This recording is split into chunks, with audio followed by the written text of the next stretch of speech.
تو اللہ نے کیا بتلایا؟ عید کے ذریعے اللہ ہم کو یہ سبق دیا کہ میرے بندو تمہیں خوشیاں دینے والا میں ہوں. خوشیاں دینے والا جو بول رہا ہوں، اللہ کہہ رہا میں ہوں، میں خوشیاں دینے والا میں ہوں. فرماتے میرے بندو تمہارے گھروں میں رحمتیں اتارنے والا میں ہوں، تمہیں توفیق دینے والا میں ہوں، تمہیں ہدایت دینے والا میں ہوں، تم پر فضل کے دروازے کھولنے والا میں ہوں، تم پر عطا و نوازش کی بارش کرنے والا میں ہوں، تم کو دوزخ سے بچا کر جنت میں ڈالنے والا میں ہوں. اور سنو، جب جب تمہارے گھر میں خوشیاں آ جائے اپنے خدا کو مت بھولنا، اپنے رب کو مت بھولنا. بچی کا نکاح ہو رہا ہے، نکاح کا انتظام کرنے والا باقی کا سب کا مشاہدہ کرتی جیسا دکھ رہا میرے کو.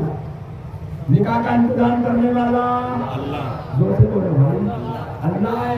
نکاح کا انتظام کرنے والا اللہ ہے. کیونکہ کئی بچے بیٹھے ہوئے، کئی بچے بیٹھے ہوئے، اب گھر میں بات چیت چل رہی یا رمضان کے بعد تمہاری شادی کرنا ہے. او ویری گڈ بول رہا ہے، مگر اس کو معلوم ہی نہیں ہے اس کی بیگم کون ہے، اس کا جوڑا کہاں رکھا ہوا اس کو نہیں معلوم، کس گھر میں اس کا رشتہ ہونے والا ہے نہیں معلوم، کس کی پھنسنی کا جوڑا کہاں ہے نہیں معلوم، ہے یا نہیں ہے یہ بھی نہیں معلوم. جتنوں کی شادیاں ہو گئی ان کو نہیں معلوم تھا کہ ان کا ان سے نکاح ہونے والا ہے، ان کا ان سے نکاح ہونے والا ہے. شادیوں کے انتظام کرنے والا، جوڑوں کی نسبتیں مقرر کرنے والا، ایک گھر کو دوسرے گھر سے، ایک خاندان سے دوسرے خاندان کو ملانے والا اللہ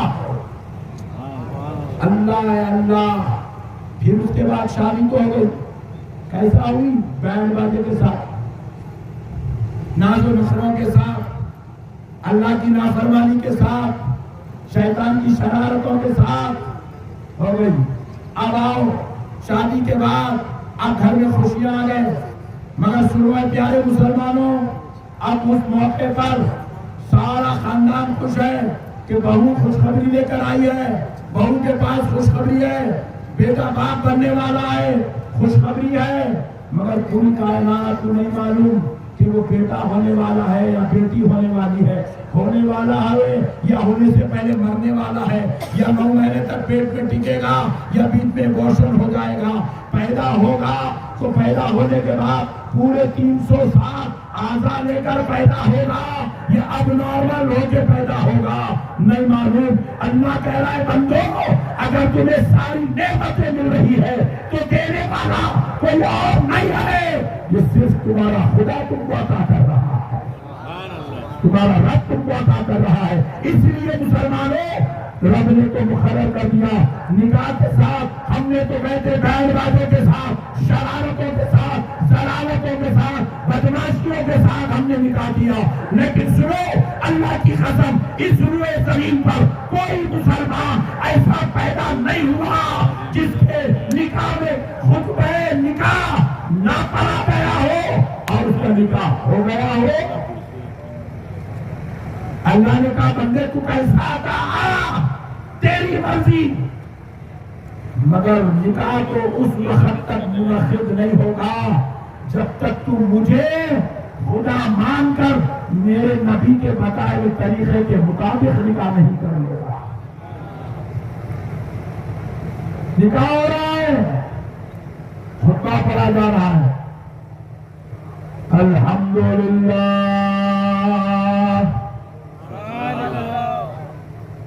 25 لاکھ کی شادی ہو رہی ہے. جب تک خدا کا ذکر نہیں ہوتا 25 لاکھ روپے آپ کے کامیاب نہیں ہوتے. بچہ پیدا ہوا، مٹھائیاں بانٹ رہے ہیں، ساری نعمتیں ڈوب رہے ہیں، جشن منا رہے ہیں، پھوپھو پھوپھو گلے مل رہے ہیں، خالہ خالہ گلے مل رہے ہیں، بھانجا آ گیا، بھتیجا آ گیا، بیٹا آ گیا، پوترا آ گیا، نواز آ گیا. اللہ کہہ رہا ہے بندو بعد میں چلنے بھی دو، یہ جو انعام تم کو ملا ہے لڑکے کی لڑکی کی شکل میں، یہ انعام کسی اور کا دیا ہوا نہیں ہے، یہ تمہارے رب کا دیا ہوا انعام ہے۔ جب یہ بچہ آ گیا اس کا نام بعد میں رکھا جائے گا، اس کے باپ کو بعد میں بتایا جائے گا، پہلے اس کے کان میں ادھر اللہ کا نام پکارو، ادھر اقامت کی شکل میں خدا کا ذکر اس کے کان میں بیان کر دیا۔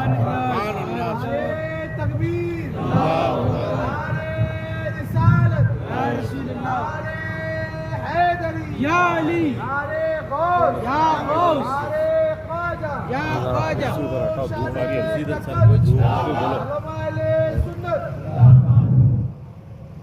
تو میں بتلانا یہ چاہ رہا ہوں، عید کے موقع پر اللہ نے جمع کر کے اس خوشی کے دن کو اللہ نے نماز مقرر کر کے بتا دیا، مسلمانوں تمہاری خوشیاں اللہ کی عبادت کے ساتھ ہونا چاہیے۔ انسان کی زندگی میں ایک خوشی ایک ہی مرتبہ آتی ہے، بہت کم خوش نصیب ہے جن کو دو مرتبہ نصیب ہوئی، تین مرتبہ نصیب ہوئی، ورنہ یہاں پہ 98% لوگ ایک ہی مرتبہ وہ خوشی کو لیتے اپنی زندگی میں۔ اس خوشی کا نام ہے نکاح، اور کہا وہ نکاح بھی خدا کے ذکر کے بغیر تمہارا مکمل نہیں۔ اللہ تعالیٰ انسان کو زندگی میں 2 4 5 بار ایسا خوش ہونے کا موقع دیتا ہے اولاد کی نعمت دے کر۔ اللہ کہتا ہے وہ خوشی بھی تمہارا ذکر خدا کے بغیر مکمل نہیں۔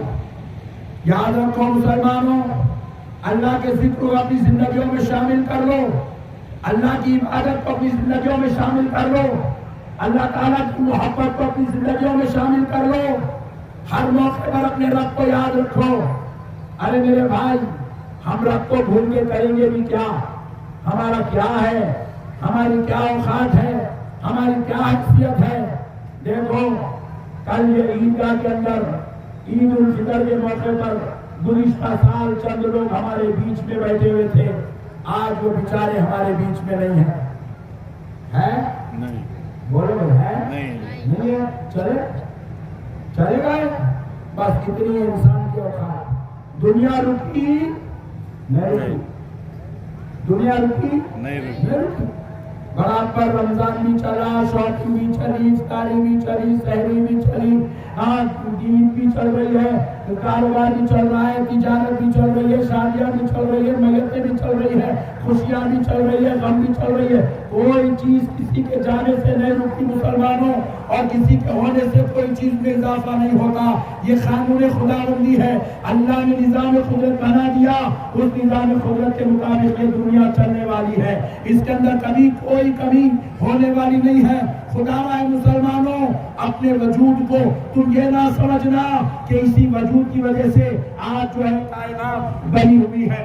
میں ہوں تو سب ہے، میں ہوں تو سب ہے، میں ہوں تو یہ ہے، میں ہوں تو وہ ہے۔ اللہ کی قسم سن لو مسلمانوں، ہم کچھ نہیں ہے، ہماری کوئی اوقات نہیں ہے، ہمارا کوئی مقام نہیں ہے، ہماری کوئی حیثیت نہیں ہے۔ اگر کسی کی ذات کی حیثیت ہے، اللہ کی قسم وہ صرف پروردگار کی حیثیت ہے، خالق کائنات کی حیثیت ہے۔